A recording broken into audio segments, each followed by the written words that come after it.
तुई के करो से प्यार करें,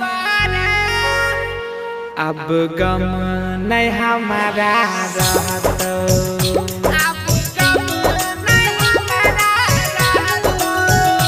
तुई के करो से प्यार करें, अब गम नहीं हमारा रहतो। भले भीतर से दिल तड़पता,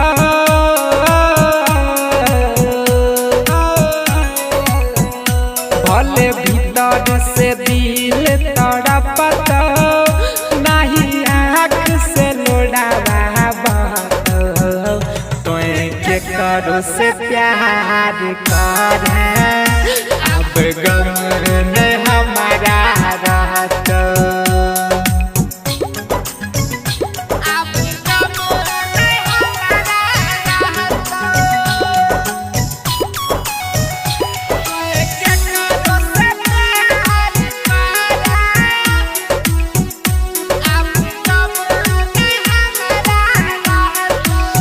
खोज के मौका दिल धोखा, याद न तोरा करबो, याद न तोरा करबो। एकरा से बढ़िया खाई के जहर जीते जवानी में मरबो। जितना तो हमारा सतैया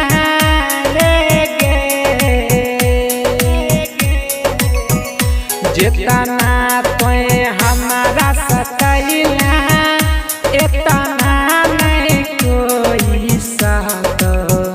तुई के करो से प्यार करें, अब गम नहीं हमारा रहतो।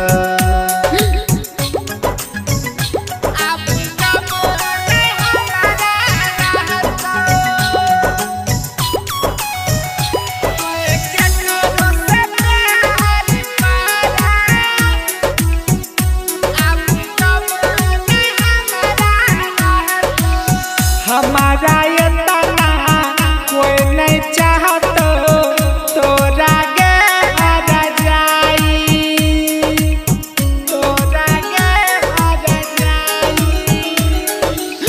प्यार के लिखल सब कहानी अपन से दिलही मिठाई। सुजीत सनम दोबारा,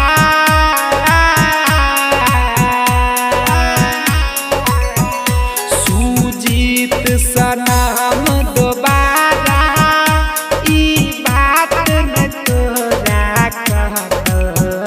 तुई के करो से प्यार करें, अब गम नहीं हमारा रहतो।